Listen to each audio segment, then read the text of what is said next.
It's like that proof aspect, which I feel like a lot of our generation lacks that faith because we want proof. And we want that like realness. We want like, oh, if God's real, then show me. Well, hello, Inspire Global Sisterhood. Welcome to another month of conversations that inspire. We are so happy that you have joined us for our August podcast. My name is Morgan, and I get to serve on the Inspire team. And this month is really special because I get to share with one of my friends this month. This is Evolet. I'm going to have her introduce herself in just a moment, but we are so excited that you have joined us. Please make sure you share this. We want to make sure that you share this with your friends so that as many people as possible are able to just hear about the next generation. We want to touch on the next generation and just what that means. And here at Inspire, I feel like we say this a lot, but we love that we include all generations. If you've ever been to an Inspire event, you know that we have little girls that are on the stage. We have people that are dancing on the stage. We have a generations panel. And so we love and we take pride on, honestly, that we give generations and different generations a seat at the table. And so that's what we're doing today. We're going to talk just a little bit. So Evolet, I want to just give you a second to be able to just tell a little about yourself. I know that you just graduated high school. Yes, I did. So tell us about that. Congratulations on high school graduation. Thank you. Well, my name is Evolet Pizarro. I am originally from San Juan, Puerto Rico. I am a bilingual student. My first language is Spanish, so if you see me mess up a little bit, I promise I know my English. But yeah, I just graduated from high school. I'm in Springfield right now, but I will be moving to Florida tomorrow in a little bit of days. I'll be moving to Florida and continue my journey over there with my family. But I'll be coming back up to Kansas City to study in UMKC. For your university. Yeah, nice. University. But yeah, I just graduated high school here in Kickapoo. That's so awesome. I don't know if you caught that. She said she was moving tomorrow. So we're so excited that you have taken the time to be with us today. And I just want to start off with this because we're just talking about, you moving into this next season of your life. And so what are you most excited about in this next season of your life? I'd say definitely just discovering a little bit more about myself and just seeing where God is really taking me. It's hard. It's really been putting my faith to a test because I've moved so much in my life and I'm kind of tired of it. I'm pretty fed up and I'm just like, I really don't want to keep moving. I don't want to keep doing these transitions, but I'm just ready to see how much I'm going to grow as a person and how much I'm going to grow as a woman in general and just as a woman of God to see where he's taking me and how that's going to move me and shape me into my future and where he specifically wants me to be, how I'm supposed to serve him when I grow older. And, I know everything is for a plan. Sometimes it just doesn't go my way. And, it's a really big thing. You just want to take control of everything, but you just kind of have to give it up, give it to God. And that's just what I'm planning to do right now. That's good. And I feel like that's something that you do learn the older that you get, right? The older you get into university, you get into even past university, you have those seasons of almost having to learn over and over again that you kind of have to release it and give it to the Lord. You have to let go. You have to take a step back and let it happen. Yeah, that's true. That's true. Well, I do want to get into a little bit of your story. I know you touched on that you're originally from Puerto Rico and your family is bilingual, but I also know that our stories are similar and that we are both pastors' kids. Yes. We grew up pastors' kids. And so what has that experience been like for you? Growing up as a pastor's kid? It's definitely been a journey. I wouldn't say it's like perfect. It's definitely not. You see a lot of the good and bad. You definitely see more of the good, but you see some of the downsides.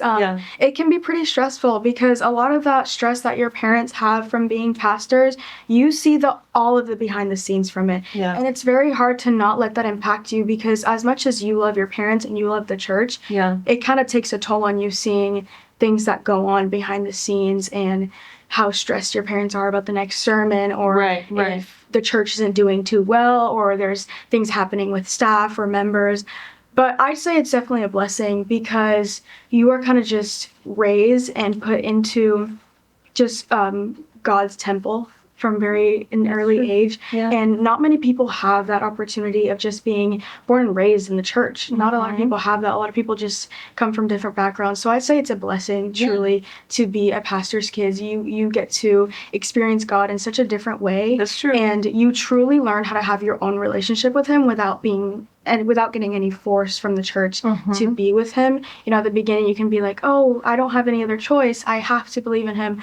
But at the end of the day, you have your own choice. You have your own will. God gave us our own free will. Yeah. And I think it's so important to just make that own decision. Yeah. And I think that's one of the most beautiful things about being a pastor's kid. I think so too. I think, just like you said, I think it's there's good and bad. You see a lot of the good. You unfortunately do sometimes see some of the bad.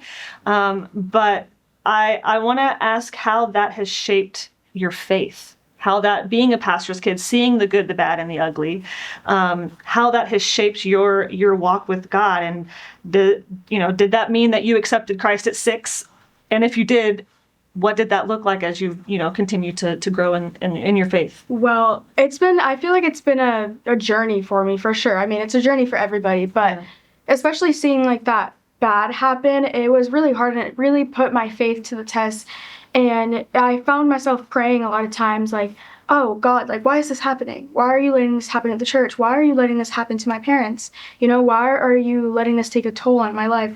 But I had to understand and put my trust and faith in him that everything happens for a reason when it comes to God. Yeah. And I mean, my journey of salvation it's definitely been a journey. I actually asked my mom about it today because I know I got baptized when I was 8 years old, and I made a decision out of my heart to get baptized and like fully give my life. But I was talking to my mom about it, and I was like, Mom, when was the time that I actually like fully surrendered? Because I kind of have bad memory, but she told me I was about 6 years old, and I was in my own old home in Puerto Rico. Okay. It was a very old home in the very like outskirts of Puerto Rico. It was like right in the forest, But I was in my grandma's kitchen table, and they were talking about Jesus, and my mom told me that I kind of started crying.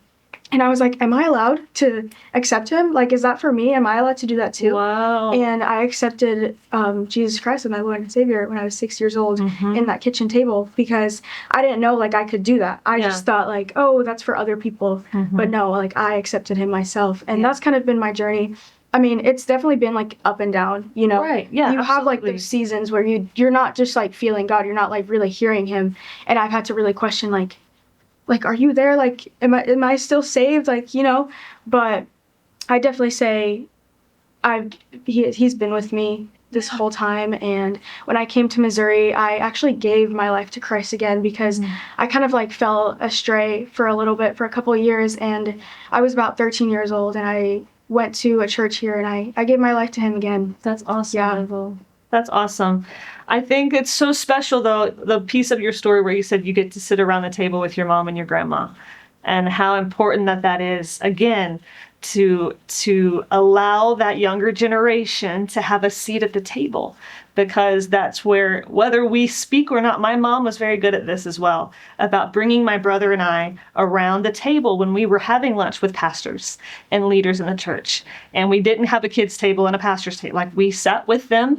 And we got to hear the stories. We got to hear things that were happening in the church. And I think that helped shape at least for me, my walk with the Lord, and being able to have a seat at those tables so early in my life. I think that that's so important to, moms, grandmas, aunts, to pull up those chairs, to have your daughters and your nieces and your granddaughters at that table. And as you guys discuss and have conversations, I think it's important that they hear that. It was important for us that we heard those things. It changed your life. You accepted Christ because of it. It's extremely important to allow younger girls, and just any type of generation, any person, it's important for them to be at the table and allow them to hear these conversations, because you don't know the thinking that goes on in their brain, and what you might have opened, and what opportunities or, like different ideas you just put into their head, and what they're capable of doing with that information. Yeah, that's true. That's very true. You are a Gen Z. Yes, I am. You are a Gen Z. I am a little older than you. I am not a Gen Z, but we're close enough. I'll take it. We're close enough. I want to talk a little bit about about Gen Z, because this is the up and coming generation that are graduating high school, that are going into university, they're taking, jobs, and they're growing their families right now. And I think one of the main things that a lot of people realized about Gen Z really early is they are very particular in their authenticity. Yes. They see through things. They see through any kind of facade that is trying to be put forth. They see right through it. All they want is the bare bones truth and what is authentic, what is the real deal, what is going on. And so I want to ask you, as Gen Z, how important is that authenticity in mentorship or in faith in general, that authenticity? I say authenticity is probably one of the biggest traits you can have as a person. I mean, independence and, boldness, all of that is very good.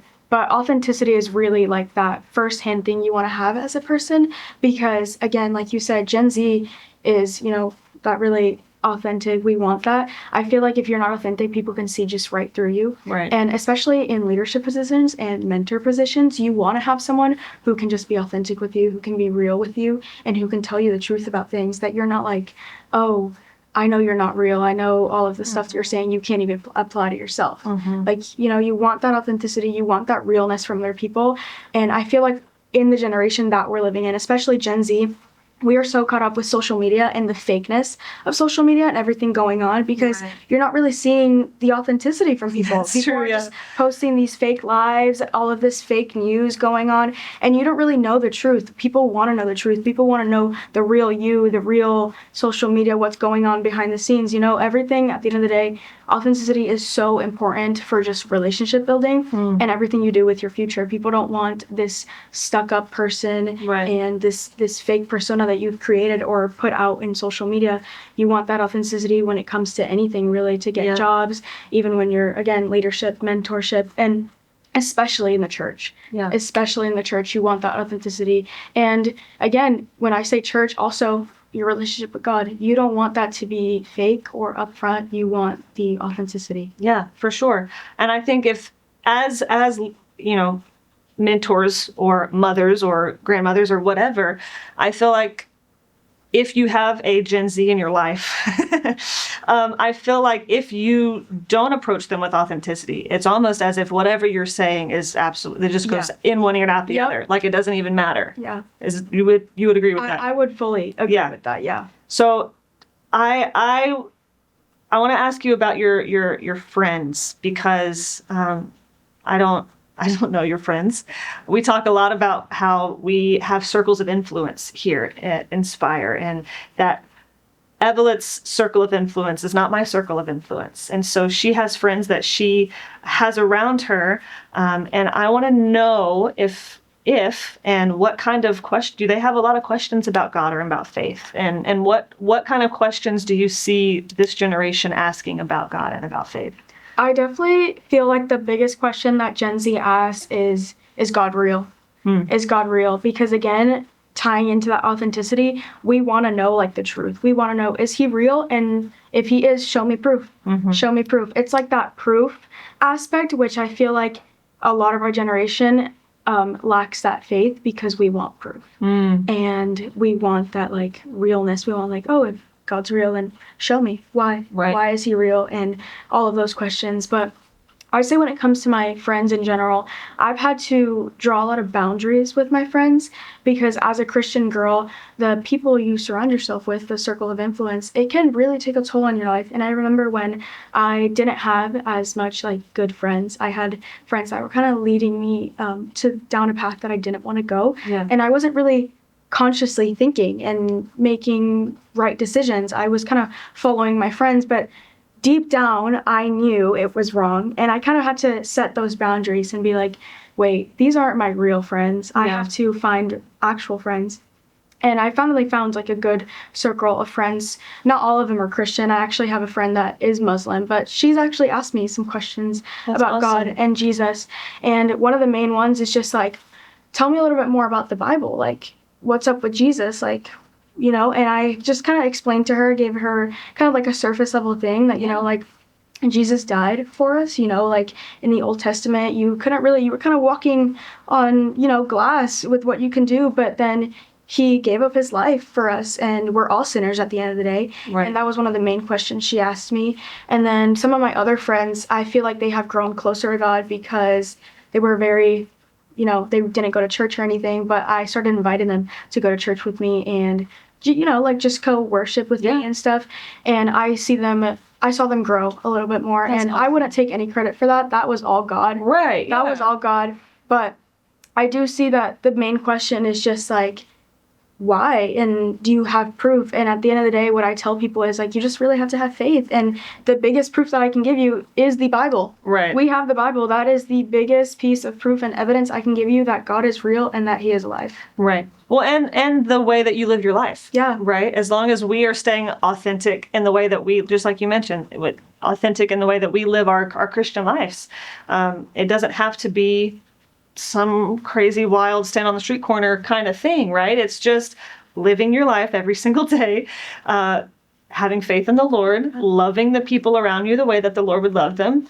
And at some point they realize, oh, you love me differently than the other people that say they love me. You know what I mean? So what is that? What's going on? And I feel like that the Gen Z hopefully would be able to see the difference between those two, love and love. Yeah. I also like that you said that when you went down a path that you weren't really sure about, the whole God thing, that you were able to still discern in your spirit that what you were doing was not really what you were supposed to be doing. And I would only guess that you would attribute that to growing up in the church and having such a strong mother in the Lord and in her leadership. And what does meaningful support from like an older Christian or your mother or your grandmother, something like that, look to someone your age? I'd say meaningful support just starts with authenticity, and you want to make sure you're not coming out like you're attacking, because a lot of our generation kind of has a lot of questions on that and, very doubtful, very on edge, and you don't want to make them feel, especially the younger generation, you don't want to make them feel like they're walking around eggshells. Yeah. You want to be able to allow them to express how they feel and ask these questions. And I feel like I've built that relationship with my mother really well because she allowed me to just ask any type of question, even questions that were just like stupid. She was like, okay, this is a stupid question, but I'll answer it for you and I won't shame you for it. Right. It's okay to ask these questions. And I just feel like that support is really important just for if you're just older and if you have a daughter or even someone that's just like maybe 2 years younger than you. It's just important to feed into them and let them know that their questions aren't bad. Like no question is bad. It's good to ask questions and not to shame them for anything that they want to ask about God, Jesus, church, or anything like that. Yeah.